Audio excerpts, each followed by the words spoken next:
welcome back to another episode of the Higher Level Podcast. So, lots to talk about. Obviously, we've got CageWarriors Trilogy fast approaching. We've just had the Nick Diaz return to the UFC, Jon Jones being Jon Jones, Bellator as well. We've got Lima MVP 2. And then obviously we'll talk a wee bit about Chris Duncan's situation, which was terrible. But I think we'll kick off the show. Obviously, I want to talk a bit about Nick Diaz. He's returned after 6 years out. Went in there against Robbie Lawler. I mean, leading up to the fight, when you looked at Nick Diaz, it didn't seem the same guy. Obviously, a lot of time's passed. What was your thoughts on Diaz? I mean, we've seen the way he is leading up to fights before and the way he was in this one. Did he seem like he wanted to be there again? Nah, it didn't look like it. I think people forget he's not won a fight in 10 years. He's not fought in 6, no win in 10. I think one of the things that's happened with him is he's seen his brother getting these big paydays now on the back of the McGregor fights and stuff, and he's probably never made the same amount of money, despite the fact that he's fought Anderson Silva and he's fought GSP, arguably number 1 and 2 best fighters in the history of the sport. Maybe leave some space for Fedor and stuff there, but it's almost like he came back for the money, which is sad. But it's common in combat sports. The fact that it was at middleweight and he looked out of shape didn't help. The stuff he was saying all week in the press and stuff like that about how he was due a beating and this and that, and just even the nature of the fight, it looked like he came out and tried to have a bit of a go and then realised it wasn't working, taking a couple of hefty body shots, and then even the way it finished, like this, you're talking about a guy of 2 brothers who were famous for this fucking killer be killed style, and they argue about the rules not being set for who's the best fighter. If there was no time limits, they'd fight until there was a winner, and this, that, and the next thing, and the guys almost kind of took a knee, and do you know what I mean? Like, it's going to be hard. I'd imagine he's quite a proud guy, and that's going to be hard for him to live with. But there's stuff also coming out now with some of his teammates saying that he was almost kind of forced into it, and he didn't get the full time to train for it, and whatever. But I'm kind of glad it was Robbie Lawler in there with him, and not some young, hungry like guy that would have proper done him in and hurt him bad. And I don't know why people want to watch the guy fight anyway. I wasn't interested in watching him fight. I'd been off the kind of Diaz brother bandwagon for a long time. But it's one of those things, man. These guys just don't know when to walk away. Yeah, and I mean, it's the financial side as well, because that's got to be one of the biggest factors, because you wonder, obviously, 6 years not earning, and he earned his money through fighting. So I don't know, maybe he's had other business interests or that, but you've got to imagine that probably the money is what's forced him into doing it. I think 100%, man. He was the highest paid guy on that card. The suspension that's held him out for 6 years as well was an absolute nonsense as well. He got suspended for fucking weed. Aye. He should be suing somebody for that, for lost earnings or something. But I think if he wanted to come back sooner than that, he would have found a way, whether he was at another organisation or boxing out with the states where he was banned, or even boxing or fighting outside America. He could have found a way, but it seems like he's maybe exhausted other things. I don't know what his business interests in that are like outside of fighting, but it definitely looks like he's just came back for the money, and hopefully he's not doing that on the regular, because not everybody's going to have that. Like Robbie Lawler's also spent. Robbie Lawler's past his best as well, and put a bit of a kicking on him. So if he gives him some 28-year-old guy on the way up, he's still got a massive name, and all these guys want that name on their record, and he could get proper done in. Like, imagine him in there with somebody like that, Michelle Pereira or one of these guys. It just wouldn't be nice to watch, even just on the level of mismatch of physicality. He looked in bad shape. He looked pretty slow. His body was soft and shit. So we'll see. It's one of those things. It's how many times does it happen in combat sports? Yeah, the problem you've got now, and the UFC don't look at they'll be looking at it purely from a business point of view. And Nick Diaz is a dream for them because he's a great marketing tool to market the younger fighters, which I unfortunately think you're probably going to see happen. I think you might see him fighting a couple more times, getting big paydays, but also getting badly hurt. And you might see some younger welterweights getting built off the back of Nick Diaz. Aye, they also chucked him into a 5-rounder. He's not fought in 6 years later. They have 5 rounds, but that's their business model. If you want to become a legend, then you need a legend's name on your resume, type of thing. You've seen it with Anderson Silva at the end there. Everybody was coming up and beating him, and the way they took care of BJ Penn, the same guys that never have touched him in their prime are beating him. It's just a sad kind of fucking reality of the sport. It's not just MMA. Evander Holyfield a couple of weeks back and stuff like that. It's just the way it is. Yeah, it's basically the passing of the baton. Unfortunately, in this sport, you're not getting past the baton; you're getting beat over the head with it. Aye, smashed it. Aye, that's it. And I don't think we'll spend too much time on this, but then we've got Jon Jones. Johnny Bones Jones. Jesus, this guy he just does not learn. So this time I believe I don't know the actual story, but from reports, it's domestic abuse against his fiancée, and this guy's crashed into a pregnant woman, been caught taking steroids. Let's be honest. Now domestic abuse. Surely there's got to be a point where the UFC goes, nah, and then Bellator snap him up, of course. But that point it's got to be close, surely. You think? What's the guy got to do? The worst part of that story was how his kids have seen him beating up that lady. In the report it says his kid asked the security guard to phone the cops. There's certain things I can't stomach, and a man hitting a woman's one of them. Never mind the best fighter in the world hitting a woman. I think she's dropped the charges and shit, but the UFC need to get rid of him. I remember back in the day, they cut a guy called Miguel Torres, who was one of the best bantamweights in the world. He was an exceptionally good fighter with a big record. And they cut him because he made some offensive joke on Twitter. I think it was like a rape joke or something, but they cut him straight away. If you look at what Jones has done, if it was anyone else, he'd be gone. 100%. The funny thing about that is when he's now coming out, he's like, that's me done with a drink. I'm like, yeah, I fucking sure you. The other thing that got me with is and what he said, right? So he's obviously effectively blaming alcohol for it. He decided to consume the alcohol, but then also blaming brain damage and saying that's why he can't handle alcohol. At what point do you just say, look, man, the guy's just a bit of a cunt? Let's be honest. You know what happens when cunts get drunk? They become bigger cunts. Aye, but usually in most situations, the guys that become the said cunt usually can't fight but Jon Jones is an exceptionally talented fighter. He just happens to be a very nice person. Nah, it's not even a one-off. Imagine being the police that get called to that. Just seeing him, I'd have shot him. I'd put right in the leg or something. But you're not. At least in America, they've got guns. If it was over in the UK, I'm imagining the police are saying, fuck that. I've seen some of the British police, they'd just be ragdolling all these wee women about, these wee fat guys, just bowling them all over. You should laugh, but the Jon Jones stuff it's just becoming a comedy show. He's known more for his antics out of the ring than he is for what he's done inside the octagon, rather not the ring.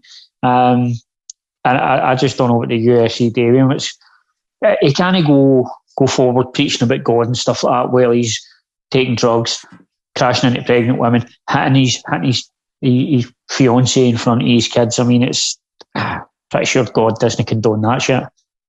Nah, these guys only fucking refer to God when it suits them, but that's just him through and through. I think the UFC obviously don't want to cut him because he can go elsewhere. But I think if that wasn't the case, then he'd be gone by now. But the last thing they need is him going to Bellator and maybe becoming the champion there, or even getting beat there. But they need to get the guy fighting soon so he can take some absolute doings. Chuck him to Francis Ngannou and see how if he can punch him a bit like he was beating up his wife or whatever it is. But if you remember his last bunch of fights at light heavyweight, it was struggling decisions against Dominic Reyes and even the Thiago Silva fight. It was close. Like these are fights that years ago you'd have smoked a guy, you'd have stopped him, and I think that one of them was a split decision, the other was pretty close. So this idea of him going up to heavyweight and cleaning up, his skill set's diminished. He's gone up to face guys that carry a lot more power and stuff. I mean, to just throw him in there and just get it out and done with instead of dragging it out. I think the thing is as well, he's had all these years fighting, no training as hard as he probably could have, but still winning, it still works. But I mean, he's obviously drugs, drink, all that stuff has surely caught up with him, and that's maybe a reflection in his performances in the octagon. It has to eventually. You get away with that to an extent when he's young, and it kind of goes to show how exceptional the guy was when he was turning up and no training, serious and stuff like that, and still beating guys. It's kind of like the stories of like George Best and Paul Gascoigne, but in the piss and still coming up and fucking running rings around everybody. But it must catch up as you get older and stuff like that. I mean, you mentioned two names there. The story doesn't end well normally in this situation, and I think you're starting to see that with Jones. Just obviously we'll get on to the Cage Warriors stuff. So obviously we've got a lot to talk about there. There was just a couple of other fights I wanted to mention. First one was obviously Valentina Shivchenko, again, just utterly dominant. I mean, now when you lead into your fights, like Lauren Murphy's story is great, but I don't even think probably her or her coaches really believed that fight was a winnable fight for them, and it kind of showed that on the night.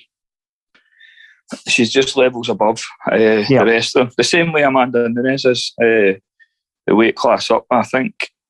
What they really need to be thinking about now is trying to match them to maybe a catch weight 130 or so. I know they've fought before, but it was kind of competitive, but the two of them are much better now. It's the only fight that makes sense there, because they've cleaned out their divisions completely. You're getting to a point now where you're Lauren Murphy and you're winning a fight against Joanne, knowing that you're getting a title shot, and you're like, do you really want to win that fight? And that's what you get. You get to go and face Shevchenko, and she just absolutely dominated her everywhere. The golfing standard between her and the rest of the division is massive.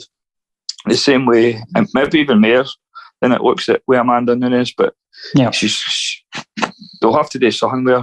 I don't even think there's anybody else, and Victor and stuff they could bring in. It looks like she could run that division for the next 5 years and no get touched. I mean, arguably you would say our toughest tests are behind her in that division, and like you say, it doesn't look like there's anything new or any new girls coming through that are even close to being ready to step up. So you can only imagine now, she stays fighting at 135, the fights are just going to look more lopsided and lopsided. The only one I thought could have caused her problems was Andrade with the physicality of it that weight, but she dealt with her pretty easy, and her resume speaks for itself. But she seems like she's still, like Shevchenko seems like she's still getting better, and she's just like dangerous everywhere. So it's just one of those things where the division outside the champions is getting held up until she decides to move on, or somebody new kind of emerges. But there's no a single female on that roster now that at that weight that's going to cause her problems. There's nobody I can think of moving up for 115, and nobody even for dropping down for 135. So it really has to be that Amanda Nunes fight. Even at catch him at 130 even, but it's the only fight that makes sense. Is it at this point Henry Cejudo grows his hair long and changes his gender and jumps in and fights Shevchenko? He might have to. I would probably pick Shevchenko to beat him as well. I think he's trying to get the Volkanovski fight in there, I think. Yeah, well, that kind of leads right into my next fight, the Volkanovski fight. A guy who's I mean, he seems to be underrated at times, I think, but I think that fight showed so many sides. For example, the submissions. I mean, they looked tight. You obviously know better than me, but out of the submissions you saw from Brian Ortega, obviously was it a triangle in, a guillotine in, and did you know here? Aye, Dash. And out of the three, which one looked the tightest to you? The guillotine, without a shadow of a doubt. He taught him with a punch. Yeah. And Volkanovski went to sit up, and as soon as Ortega says the back of the neck, he's jumped that guillotine, and it looked. You can see in Volkanovski's face, it's super tight. He 99 people at hundreds getting tapped with that. Volkanovski done a smart little thing where he never let him get his hips in the right position to buy him a wee bit of time. Then he got his hand position, but if you watch what he's doing with his legs, he's trying to pulse his legs through. And I don't know if by that point maybe Ortega's arms were burnt out a wee bit because he'd been in a proper fight up to then. But most guys were getting tapped with that. It was absolutely. It looked like it was nailed. Volkanovski's an absolute savage for coming out of that and then going into the triangle. He dealt with the triangle a wee bit quicker. I thought the triangle was deep as well, man. And then you can see him coming out of it and he just looked pissed off and started smashing him for it. But what a performance for Volkanovski, man. He's getting to that. I think he's underrated because of the Holloway fights, because they were close, contentious decisions. But he's beat Aldo. Like he's beat. You can argue McGregor in there, but Aldo and Holloway are the best two featherweights in the history of the sport for me. Volkanovski's beat them both. Ortega looked excellent in his last fight, and he's taken an absolute doing there off of Volkanovski. Yeah, and I mean, for the Ortega point of view, he's obviously had two title shots now. Both of them have resulted in. I mean, let's be honest. He's took a lot of damage in both fights. That Volkanovski one, I think he's broken orbital and stuff like that. How disheartening, how hard is it going to be for him to motivate himself to get back there after losing? And it's not just losing, it's taking so much damage against Holloway than Volkanovski. I've seen a start thing, actually. I think he took, the two fights, he's took close to 450 strikes to the head. I think it was 205 or something with Holloway and 215 or 230 with Volkanovski. It was ridiculous numbers, man. This wasn't like taps. This was took these strikes, and that can take years off your career. But he looks like a guy. Ortega looks like a guy that unless the boys move on, he'll never be the champion there. He's just under that. He's a good fighter. His defence is absolutely shocking. If you go back, and people are quite high on him now because of what he done with Korean Zombie, but Zombie's a slow kind of plodding fighter. But if you go back and look at even just the number of rounds that Ortega's winning the UFC, he's famous for losing and coming back and getting third round submissions. So he's known for this, come back and get submissions, even like he done in that fight. He lost round 1 and 2 and then he put his submission attempts in 3, and I think he actually won round 5 in that fight. But it's not a long-term plan that to be taking that amount of damage with these guys. I can't see him ever getting to the title. He'll always be like a guy who can beat most of the best guys on any given night. But that next step up, especially with strikers at the level of Volkanovski and Holloway, which are arguably could be the best, outside Adesanya, could be the best strikers in the sport, just now them two. And he's always going to struggle with the guys because he doesn't have wrestling. His wrestling isn't good enough to get guys on the ground. Predominantly his submissions are off his back and stuff like that, which doesn't bode well at featherweight.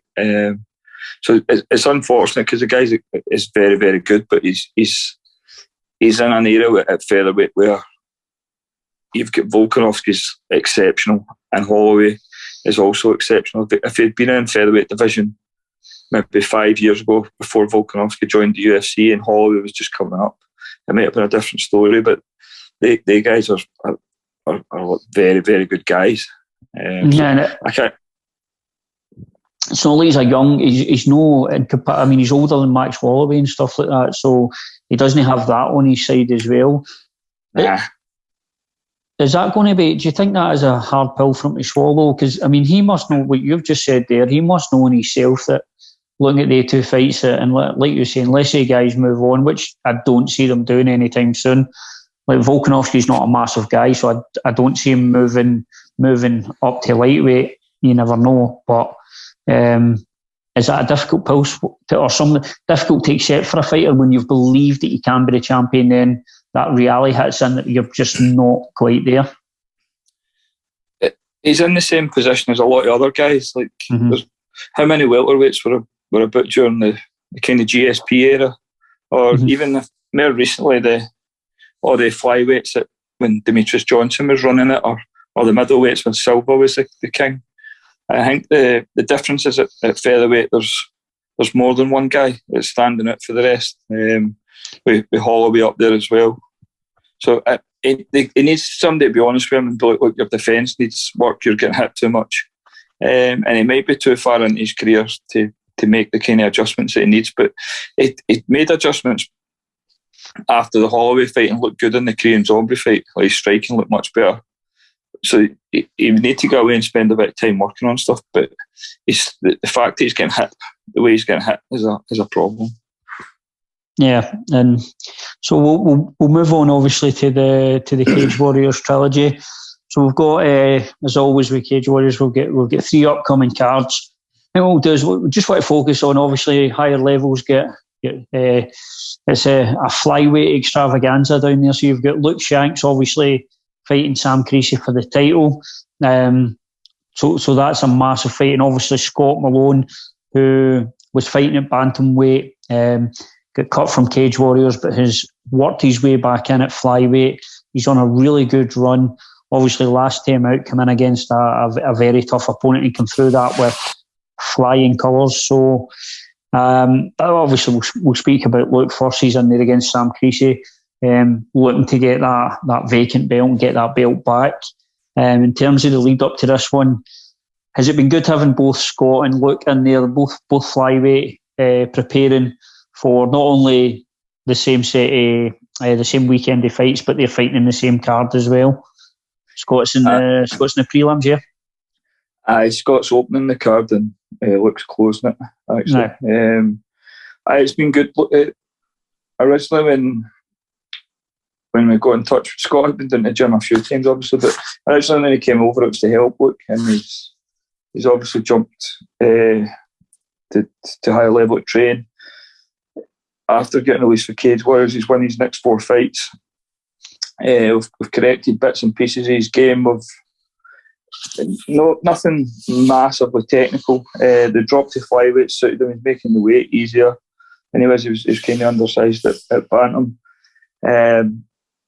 We've corrected bits and pieces of his game, but it's more been kind of strategic and playing towards time constraints in the rule set. But you've probably got the best, or 2 of the best unsigned flyweights in Europe in the gym working together. We've got another 3 or 4 guys running about that weight, with Logan McGonigal and Paul Wally and stuff like that, helping out Stuart Russell. So it's just a good wee group of guys that are all pushing each other. So it's beneficial for everyone. Everything we do at the gym it can't be for one person. Everyone's for the collective, everyone's for the group. If somebody can bring something to the group, we're going to be a welcome addition to the team. And Scott's 100% been that, because he's an exceptional good martial artist. He's a very good fighter, and he's a hard worker. And how good is it having Scott in? Because he has that really strong judo base as well. Is that just another thing added into the gym? He's got, like everybody goes on about his judo, but he's actually a good wrestler. His jiu-jitsu is good.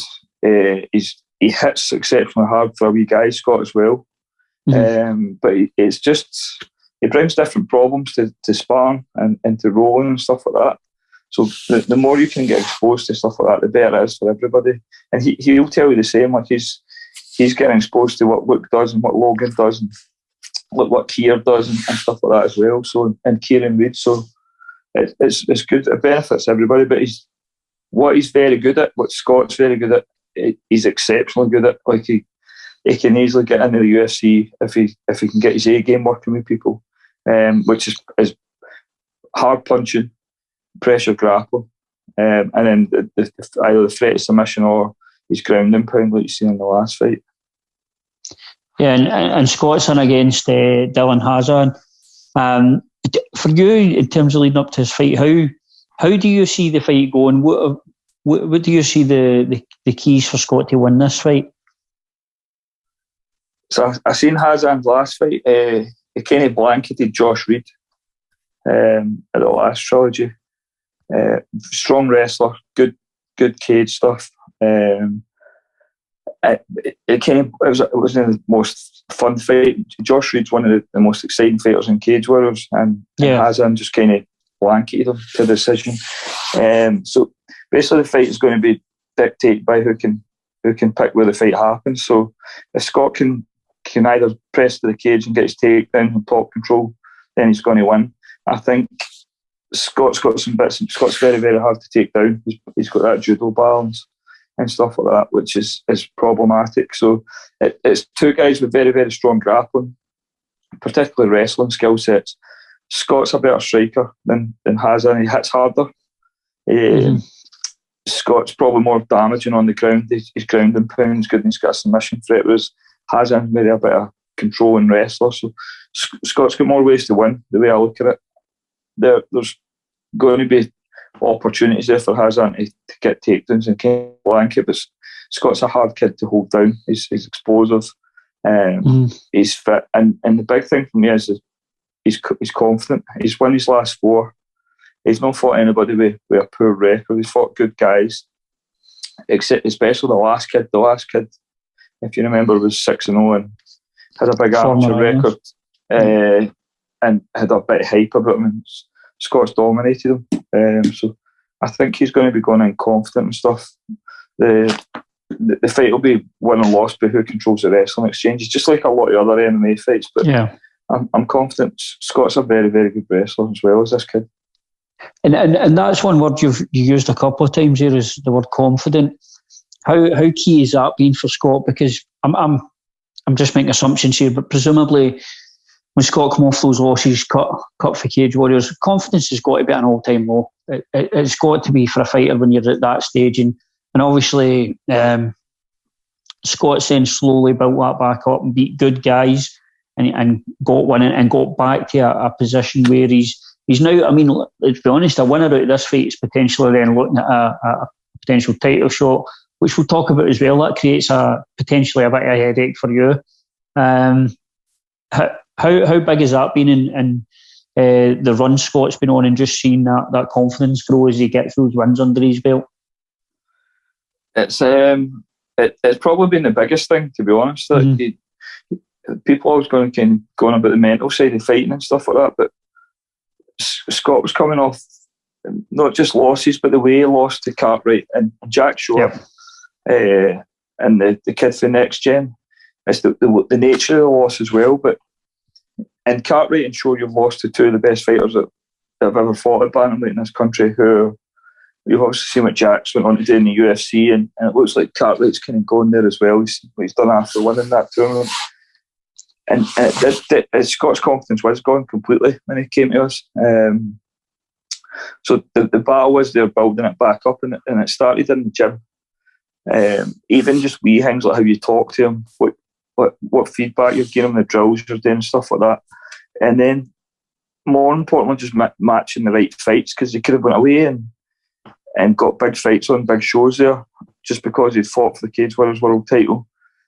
But he needed a bit of step back in level of competition. No disrespect to the guys that was fighting, but we took him on to Evolution of Combat, and we took him to Cage Steel and stuff like that on purpose, just to start building him back to where he needed to be and build his confidence. But at the same time, he wasn't fighting dummies. He was fighting guys that if he messed up, he would have got beat. So he had to turn up.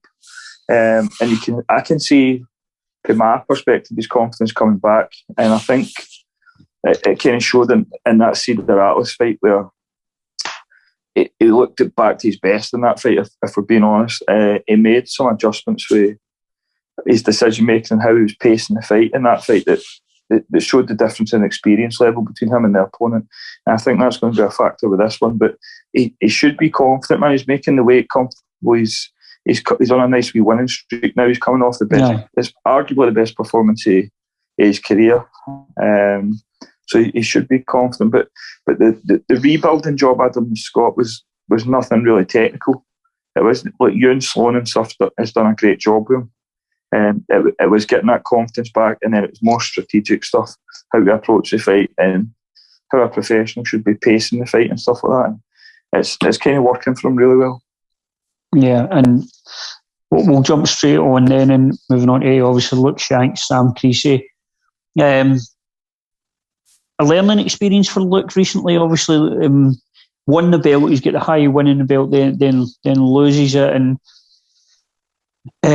now he's got that opportunity after a good win. He's got that opportunity to get in there and get that belt, and then ultimately the belt leads on to the UFC. That's just the stepping stones going forward. So another massive opportunity and a hurdle in front of him in Sam Creasy. Aye, massive opportunity to be back in the title picture. Kind of 1-1, removed the losing his title, and the fashion he lost as well. He fought absolutely terrible against Hadley. He'd done most of the work for Hadley by not turning up and fighting like an amateur. The circumstances for the LeBlanc fight wasn't great with him being a wee bit sick, but he showed what he's made of in that fight. And I think that'll kind of bode well for him in this fight with Sam. I've already spoke of this. Sam's an excellent fighter. He's almost like the epiphany of a martial artist. I think the lifestyle leads, the way he approaches stuff, the way he's still better than himself and adding to his game. He's super technical. But Shanks isn't like that. Shanks is not. I don't class. Look, he is a martial artist, he trains martial arts, but first and foremost, he's a fighter. He's an absolute dog. Like I've seen him in the gym with guys much bigger and stronger than him, and he will not back down. I've seen him hurt in fights. I've seen him tired, and he'll just not quit. He'll take. I've seen him in tight spots. I've seen him getting hurt with strikes dropped. I've seen him in tight submissions. He's a hard kid to beat when he doesn't fight like an absolute idiot. His head's in a good place here, and it's going to be a fantastic fight. It's going to be Sam's kind of skill set versus Luke's will to win, and try to keep Shanks off you for 25 minutes can be a problem. If you're not in shape, if you start to fatigue a wee bit, he'll sense it and he'll speed up, because as much as he doesn't look like an athlete, he's a wee kind of podgy guy with a perm. He can fight. He's got an absolute engine in him. And if he senses you're slowing down, he'll ramp everything up. I've seen him multiple times in the gym with guys and in fights. So it's the CageWarriors on the daft. They made it the main event, the final fight of the trilogy for a reason. It's highly placed on that Saturday night. There's no way that can be a boring fight, because both the guys are hard to finish. I can see it going quite long, the fight, and it's just going to be a case whether can Sam play that game and pick it Luke a wee bit enough, or control him in spots, or can Luke get to him, and we'll find out on Saturday. But it should be a good fight, man. It's one of those style clashes where anything could happen. It could be good. I can't see it being boring. Yeah, because you've got to think from Sam Creasy's perspective as well. He's been chasing a belt in CageWarriors for a long, long time. He's been there or thereabouts, and I mean, Sam himself, he's got 33 now. He's been around the game for quite a while. So you get to a stage where the opportunities start drying up, and potentially Sam's looking at this like, if he's going to make a move on himself, the opportunity is probably now for him. So I think that just adds to the fight. That'll motivate him for sure. It's came close as well. I mean, he was pretty much schooling Samir Fadin. I think it was all over him. until he set his feet, he squared up his feet and stopped after throwing a shot and got bombed on. So he knows what it feels like to be so close and have it ripped away from you. So I'm 100% sure that he'll be motivated by that. I know him and Luke have trained together a wee bit, so he'll have some ideas. But they've not trained together in a long time. They've both developed since then, so it's not a factor. The two guys respect each other, which is nice, because usually Luke likes a wee bit of animosity and stuff, but they'll see what happens on Saturday when it gets started. But I'm expecting Sam to be the best version of himself on Saturday night. I think the factors you kind of highlighted, he's had a couple of attempts at the world title before and fell short. And he probably knows like this is potentially his last go at it, unless maybe Luke wins it and goes to the UFC. But then you've got the problem with Scott coming up and stuff like that as well. So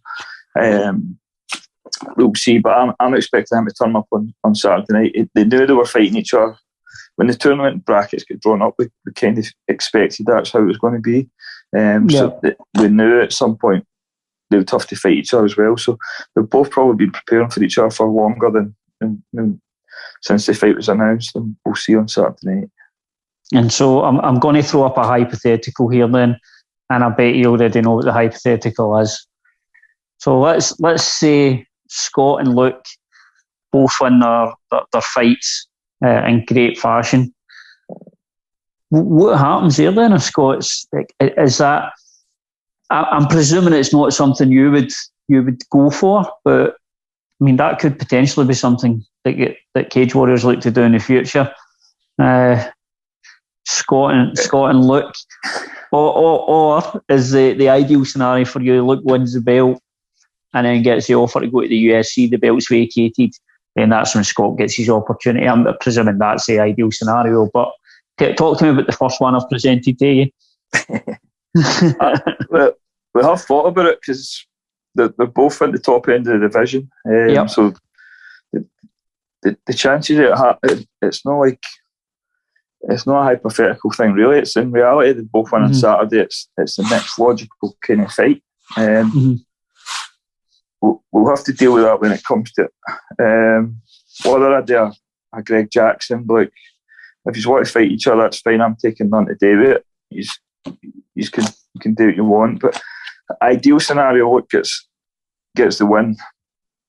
If he needs another win and then goes to the UFC, and then Scott slots in and takes that title, because Scott's more than capable of being the Cage Warriors World Champion. He's an exceptionally good fighter, the same way Luke is. What happens?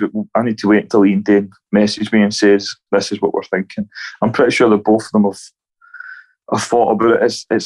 It's such a it's so attainable. It's right there. Like it's not like it's a far-fetched idea. It's something that could possibly happen.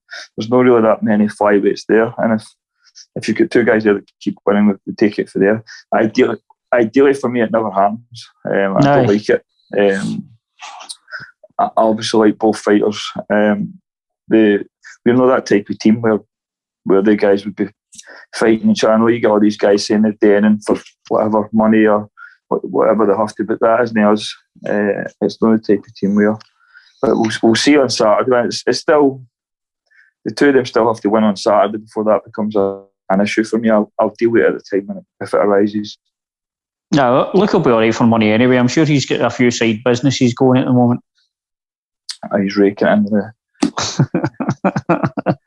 So just to finish up, I wanted to talk just lastly about obviously Chris Duncan, a guy you've had round the gym, a guy we've had on the show, a guy with a bright future in the sport.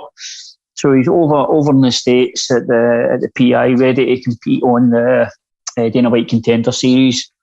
And well, obviously first off, his opponent missed weight, but they weighed in nonetheless. So that's that. It's no ideal that he's missed weight, but he has. But then the frustration for a fighter on the day of the fight, for your fight to get pulled at the very last moment, because at that point there is no opportunity for a replacement. So I presume for Chris, all the hard work he's put in, all the time away from his family as well, that'll just go down the drain. That is it's just a horrific thing to do, and it's so unprofessional for the other fighter. How frustrating must that be for Chris? It'll be crushing him if you're honest, man. He was so close to everything he wanted. He's left Bellator where he was on a good run to take this risk. Like, it's not guaranteed that he gets to the UFC. He still has to win that fight, but you nailed it there with unprofessional. That guy is missing weight, it's unprofessional. Pulling out like that's unprofessional. If you look at that guy fight, the guy's dodged a bullet there because Chris was going to kill him. I had a quick look at him before Chris was on the podcast. The guy's he's not exceptional. If he can't be professional in his approach, he shouldn't be in the UFC. It's as simple as that. And I hope they don't give the guy another chance, which sounds rough, but Chris has done everything he's meant to be doing. Chris has got a new baby in the house. He's travelling to Liverpool to do camps at Four Corners. He's got his visa sorted. He's turned up. He's made weight. He's completely professional. And this guy's took that from him by being unprofessional. So what I hope happens is to keep him over there. Don't even bother sending him home. Fire him on next Tuesday. Find somebody. There must be an American lightweight that wants a shot at the UFC who can fucking fight on Tuesday. Even if they let Chris have a catch weight, just to deal with that and not having to do another weight cut, and then go for there. The kid, he needs his break, man. He needs he's worked towards it. He should be getting his break. The bad thing is potentially he gets a harder fight now. You might get somebody who's a bit better than the kid that he had. But again, Chris is ready for those fights. So hopefully they don't send him home, or if they do send him home, they'll let you're back in 6 weeks. Go back, see your kid, keep training, come back, and then do it. And then when he goes over, he'll have a better idea how things runs at the PI and at the Apex and stuff. So it'll be a wee bit second nature. He's had almost like a dry run at it, and he just needs to take care of the fight. But I seen his posts and stuff like that, and felt proper sorry for him, man. It's like it's just one of those. It happens in the fight game. There's bullets all the time. There's issues all the time. There's weight missing all the time. But it just seemed like this was his opportunity. The opponent wise for him, I thought was perfect. I thought Chris was going to knock him out and stroll into the UFC with a good contract, and we'll see what happens. But it's not going to have any reflection on Chris. Dana White's seen him make White turn up there to fight. It's just that other guy, I don't gets a second chance, man.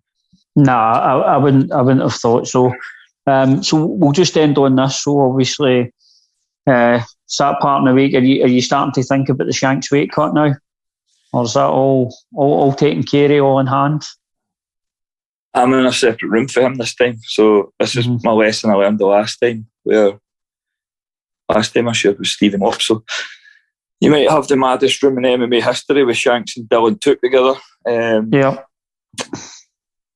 I'm staying away from that room. I'll keep in check with the weight and take it from there. But so far so good. They've been in training tonight. Shanks is going to start his weight cut tomorrow. I've told Dylan a couple of times, wait till you see how this goes, and you're about to witness something special. But I think if anybody can deal with it, Dylan can. I'll be running the other side of the hotel in my room, and I'll go and offer advice, a wee bit of moral support if need be, but I'm not going to be in that room for any length of time. How is that combination? How does that combo work, the Dylan and Luke? Because I've seen a few posts and stuff like that. That looks like an interesting combination. It's funny, man. The two of them are just daft as shit, to be fair. But Dylan's been in the game a long time, obviously. Yeah. He's only 24, but he's been in the game for 12 years. He's been with some of the best coaches in the game. He's handled weight cuts up to UFC level and stuff before. He's been involved with McGregor camps and stuff, so there's nothing he's not seen before, and he's done it himself. So yeah, I'm still doing the weight cut with him. I'm just not staying in the room with him because I can't even bother with him. But the two of them together will be something else.